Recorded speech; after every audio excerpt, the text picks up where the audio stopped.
य रक्षन्त स्वप्न विश्वादर्नि देवा भूमिं पृथिवी प्रमादम सनो मधु प्रिय दुहामथो उक्षतु वर्चसा। भावार्थ, राष्ट्र के निर्माण के लिए हम सब नागरिक कर्मशील और जागरूक हों। आलसी और प्रमादी व्यक्ति जिस देश में होते हैं वह देश गुलाम हो जाता है। संदेश, राष्ट्र की उन्नति के लिए आध्यात्मिक, चारित्रिक, सांस्कृतिक, आर्थिक, औद्योगिक सभी क्षेत्रों में प्रगति अपेक्षित होती है। तभी एक स्वस्थ, सबल, समर्थ राष्ट्र का निर्माण होता है। कभी भारत राष्ट्र भी जगत गुरु कहलाता था। वर्ण व्यवस्था की स्वस्थ परंपरा के अनुरूप सभी नागरिक जागरूक रहकर सतत कर्मशील बने रहते थे। वे अपनी उन्नति तो करते ही थे, राष्ट्र का भी चहुमुखी विकास करते थे। कालांतर में हमारे नागरिकों को आलस्य और प्रमाद ने घेरना प्रारंभ किया और अनेकानेक दुष्प्रवृत्तियों ने जन्म लेना शुरू कर दिया। आलस्य ही सभी पापों की जड़ है। परमेश्वर भी चैतन्य एवं उद्योगी व्यक्तियों को ही प्यार करते हैं, आलसी और प्रमादी को नहीं।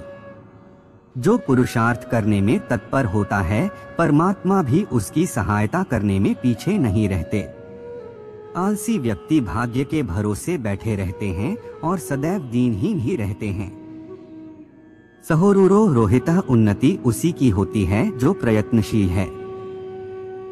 बलवान, कर्तव्यपरायण, ईमानदार और समर्थ व्यक्तियों को ही जीवन का लाभ मिलता है।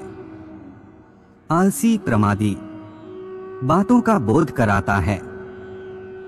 कर्म वह है जो प्राप्त किए हुए ज्ञान को जीवन में चरितार्थ करता है। हम गीता, भागवत, रामायण जानते तो हैं, पर उसके ज्ञान को हमने कोठरी में बंद कर रखा है।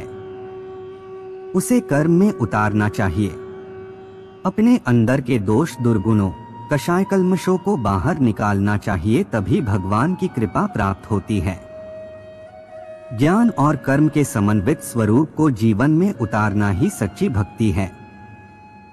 केवल कर्मकांड में उलझे रहना या निरर्थक पूजा पाठ करने को भक्ति नहीं कहा जाता। राष्ट्र रक्षा के लिए आंतरिक एवं बाह्य दोनों प्रकार के शत्रुओं से लोहा लेना होता है।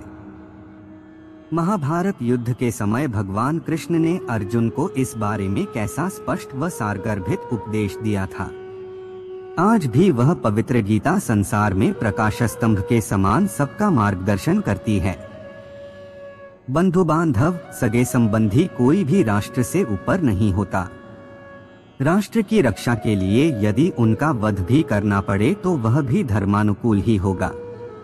त्याग और बलिदान की ऐसी उत्कृष्ट भावना के बल पर ही मनुष्य अपने स्वार्थ भाव पर विजय पाकर पूरे मनोयाग से राष्ट्र रक्षा का यशस्वी कार्य संपन्न कर सकता है।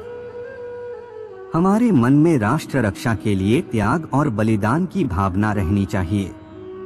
माया, मोह, ममता को त्यागना चाहिए, अपने स्वार्थ का बलिदान करना चाहिए। हम जब राष्ट्र के हित को सर्वोपरि समझकर अपने हितों को प्रसन्नता से छोड़ने को तत्पर होंगे, तभी राष्ट्र ऋण से मुक्त हो सकेंगे। विद्वानों को चाहिए कि वे अबोध नागरिकों में इस भावना को पुनर्प्रतिष्ठित करें।